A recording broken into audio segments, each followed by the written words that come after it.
जी हाँ, ईरान कर देगा हमला। ईरान ने दो टूक में बात कही है, मैं उसको और शॉर्ट में बता रहा हूं। ईरान ने कहा है कि जो सीज फायर का समय था वो पूरा हो चुका है। हम क्लियर कह देते हैं कि अमेरिका ने जो वादा किया था वो एग्रीमेंट, वो वादे पूरे करे, वरना हम डिफेंस से ऑफेंसिव मोड में आ जाएंगे और अमेरिका का बैरिकेड तोड़ने के लिए हम इंतज़ार नहीं करेंगे। हम ताकत का इस्तेमाल करके अमेरिका के बैरिकेड्स को तोड़ देंगे। अल्लाह अकबर। मैंने कल ये बात कही थी आप लोगों से, एक ही वीडियो में बार बार ये बात कही थी कि ईरान ऑफेंसिव मोड में है, ईरान रुक नहीं रहा है।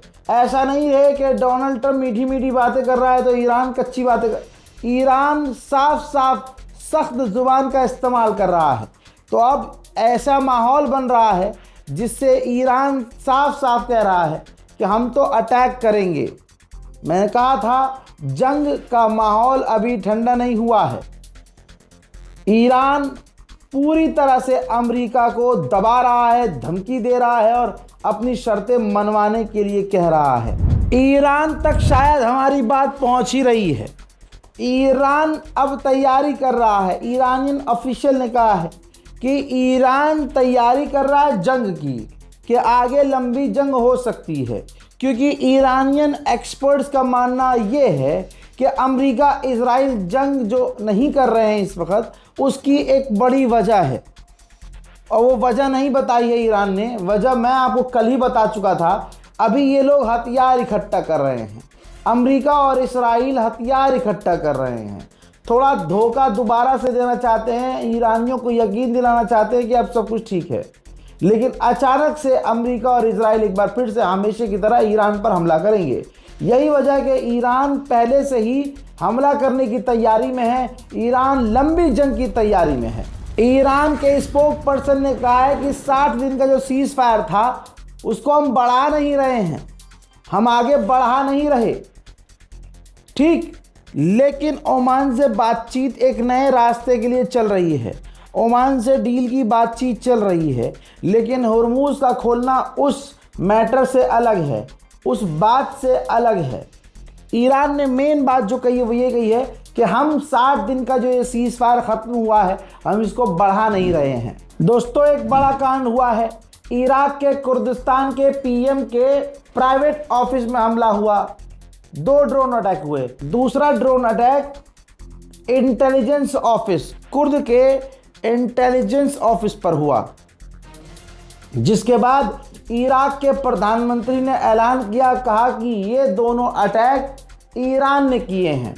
ईरान भड़क गया। ईरान ने कहा ये फॉल्स फ्लैग अटैक है, हमने कोई अटैक दफ्तर और इंटेलिजेंस ऑफिस में नहीं किया है। अगर हम हमला करते हैं तो ऐलान करके करते हैं। अब बेचारा डोनाल्ड ट्रंप करे तो क्या करे, बोलना तो है ही। फिर से ट्वीट किया कि हमारा सबसे पहला और बड़ा गोल ये है कि ईरान कभी भी न्यूक्लियर हासिल ना करे। इसमें क्या नई बात है। शहीद होने वाले खामनाई की नीति यही थी कि हम परमाणु हासिल नहीं करेंगे। उन्होंने फतवा दे रखा था कि हम परमाणु नहीं बनाएंगे। अब ऐसे शख्स को तुमने कत्ल कर दिया तो खुद ही डर रहे हैं कि ऐसे ईमानदार आदमी को हमने कत्ल कर दिया तो अब उनके चाहने वाले या उनके बेटे पता नहीं परमाणु बना न ले ऐसा जिससे हमारा बेड़ा गर्क हो जाए। तो ट्वीट करना पड़ रहा है अभी ने। शुरुआत में ओमान को अपनी तरफ करने की कोशिश कर रहा था ट्रंप, अमेरिका अपनी साइड करने की कोशिश कर रहा था।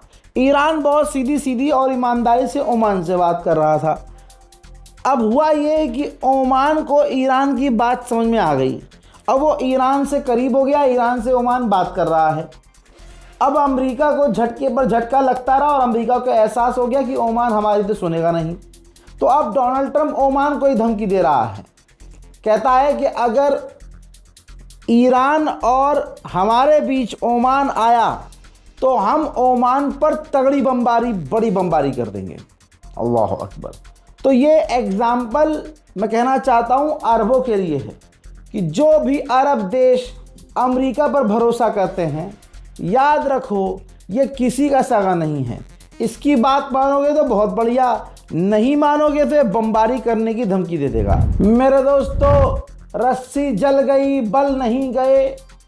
डोनाल्ड ट्रंप सामने आकर कह रहा है कि हमारे पास बहुत हथियार हैं, ईरान के खिलाफ हमारे हंसना नहीं है, लेकिन ईरान के खिलाफ हमारे पास बहुत हथियार हैं। ठीक है, मुस्कुरा लीजिए, कोई बात नहीं है। फिर कहता है कि हम ईरान को तोड़ चुके हैं, ईरान झूठ बोलने में बहुत अच्छे हैं, लेकिन ईरान हार चुका है, ईरान को सफ़ेद झंडा सरेंडर का लहरा देना चाहिए। हजरात, सरेंडर करना होता ईरान को तो कब का कर चुका होता। सरेंडर किया किसने है? अरब से, दूसरे देशों से, यहाँ तक कि खुद पाकिस्तान के पास रो रो कर डोनाल्ड ट्रंप गया था कि सीज़ फायर करा दो, और पब्लिक में आके कह रहा है कि ईरान रो रहा है सीज़ फायर के लिए। ईरान के अभी के जितने नेता हैं जो बयान दे रहे हैं उसमें साफ कह रहे हैं कि हमें, आज की तो वीडियो में मैंने बताया ना कि डील ही मना कर रहा है भाई। ईरान कह रहा डील नहीं करनी हमें, जो अमेरिका ने शर्तें माननी थी वो मान ले, हम सीज़ फायर बढ़ाना नहीं चाहते, वरना हम अमेरिका के बैरिकेड्स को हमला करके तोड़ देंगे। तो अब आप खुद बताइए, ईरान सीज़ फायर कर रहा है, ईरान जो हथियार डाल रहा है, यह हथियार इनके पिछवाड़े में घुसाकर हथियार चलाने की तैयारी में है। उधर अमेरिका के राष्ट्रपति डोनाल्ड ट्रंप यानी गुलाबी सुअर ने बताया कि हमारा बैक चैनल IRGC से खुला हुआ है, पीछे के रास्ते से हम दूसरे रास्ते से IRGC से बात कर रहे हैं। यानी हराम का जना आगे कह रहा है कि हम मिटा चुके हैं, यूं कर चुके हैं, अलाना कर चुके हैं, फलाना कर चुके हैं, ईरान घुटने पर आ चुका है, ईरान हार चुका है। लेकिन दूसरी तरफ ये भी कबूल कर रहा है कि बैक चैनल से IRGC से हम बात कर रहे हैं, हमारी बात चल रही है। ईरान कह रहा है कि हमारी कोई बात नहीं चल रही है, मीडिएटर से बात चल रही है, डायरेक्ट कोई बातचीत अमेरिका से नहीं हो रही है। वहीं जो भी देश, जो भी इंसान ट्रंप का साथ नहीं देता है, ट्रंप किलस जाता है, एक औरत की तरह पीछे पड़ जाता है। ये इसका वो फुटेज है जिसके अंदर कह रहा है साउथ कोरिया से नाराज़ होकर कि मैंने जी साउथ कोरिया से कहा कि क्या ईरान के खिलाफ आप हमारी मदद करेंगे, तो उन्होंने कहा नो थैंक्स। तो मैंने कहा कि नो थैंक्स का क्या मतलब है? आपकी मदद करना हमारे लिए बहुत महंगा पड़ता है, पैसा खर्च होता है। आपके मुल्क के अंदर 40,000 हमारी अमेरिका की फ़ौज है जो आपको नॉर्थ कोरिया से बचा रही है। हम आपको इंटेलिजेंस दे रहे हैं, आपको पैसा, हथियार दे रहे हैं, और आप आज हमारा साथ देने से ईरान के खिलाफ इनकार कर रहे हैं। ये समझ से परे है। यानी गुलाबी सुअर का आज फिर से रोना निकल रहा है। जो इसकी मदद नहीं कर रहा बेचारा इंटरनेशनल प्लेटफॉर्म पर रो रहा है और उनको धमकी दे रहा है। गुलाबी सुअर ने अपने बयान में कहा कि ईरान डील नहीं करना चाहता। जो ईरान डील करना चाहता है वो अलग है, जो हम डील करना चाहते हैं ईरान वो डील नहीं करना चाहता। आगे फिर उसकी बौखलाहट सामने आई और अरब देशों को अब समझ में आनी चाहिए, अमेरिका के साथियों को समझ में आना चाहिए कि गुलाबी सुअर ने कहा कि जो देश हमारी मदद नहीं करते ईरान के खिलाफ, हम उनको क्यों बचाएं, हम उन पर पैसा खर्च क्यों करें, डिफेंस में उनके क्यों खड़े हों और अपने हथियार, अपनी एनर्जी वेस्ट क्यों करें। तो आज की तारीख में जो अरब के देश डोनाल्ड ट्रंप पर भरोसा करते थे, अब कोई भी ट्रंप पर भरोसा नहीं कर रहा है। गुलाबी सुअर किसी बच्चे की तरह रो भी सकता है, क्योंकि असली जानकारी उनके ही एक्सपर्ट के रहे हैं कि दी नहीं जाती है। डोनाल्ड ट्रंप को कुछ पता नहीं होता है। एक 30 सेकंड की ट्रेलर टाइप की फिल्म दिखा दी जाती है कि ये देखिए हम अटैक कर रहे हैं, हमारी फ़ौज ये कर रही है, हमारी फ़ौज ये कर रही है। इसको लगता है कि हम जीत रहे हैं। अब इसने नशे में बोला कि ये आइडिया काफ़ी अच्छा लगा मुझे, स्ट्रेट ऑफ हॉर्मुज़ हमारा है और हमारा पूरी तरह से कंट्रोल स्ट्रेट ऑफ हॉर्मुज़ पर है, और तो और हम उसको अपनी टेरिटरी स्ट्रेट ऑफ हॉर्मुज को अपनी जगह घोषित कर सकते हैं। वहीं कल मैंने आपको बताया था और इससे पहले 1 महीने पहले भी इशारा कर दिया था कि अब इतना बौखला गया है डोनाल्ड ट्रंप कि हो सकता है कि वो छोटे परमाणु का इस्तेमाल ईरान के खिलाफ करे। अब 2 तस्वीरें हैं, एक नीचे एक ऊपर। ये अमेरिकी यहूदी नेता है, अमेरिकी है, ठीक है। इसने कहा है कि वक्त आ गया है कि ईरान के खिलाफ सख्त कदम उठाया जाए। जापान की तरह ईरान भी दादागिरी दिखा रहा है और हार नहीं मान रहा है, अपनी ज़िद पर है। लिहाजा हमें न्यूक्लियर ईरान के खिलाफ इस्तेमाल करने के लिए सोचना होगा। वहीं अमेरिका ने $22 बिलियन की अमेरिकी कंपनी से डील की है, जिसके अंतर्गत 1 साल के अंदर 1000 टॉमहॉक मिसाइल्स बनाई जाएंगी। यानी 1000 टॉमहॉक मिसाइल, वो भी 1 साल में। यानी ईरान से लड़ते लड़ते अमेरिका तो बिल्कुल निहत्था हो गया, उसके हाथ ही कट गए। अब उसको कई गुना पैसे ज़्यादा खर्च करके एक लंबे समय में कुछ हथियार बनाने की डील करनी पड़ रही है। हजरात, ईरान के पूर्व विदेश मंत्री ने कहा है, देखिए पब्लिकली कहा है, कोई छुप के नहीं कह रहे हैं। इन्होंने कहा है कि अगर इलाके में मौजूद हमने अमेरिका के किसी भी एक अमेरिकी बेस पर कब्जा कर लिया तो उसी बेस का इस्तेमाल करके पूरे इलाके से हम अमेरिका के फौजियों को भगा सकते हैं और पूरी दुनिया की सबसे बड़ी ताकतवर फौज जो मानी जाती है उसका हम पूरी तरह से खात्मा कर सकते हैं। ईरान के शहर गुरगान के इलाके में अचानक से आग लग गई। रात का अंधेरा था, अभी खुलासा नहीं हुआ है कि आग की वजह क्या है, इन्वेस्टिगेशन जारी है। लेकिन तस्वीर ये है।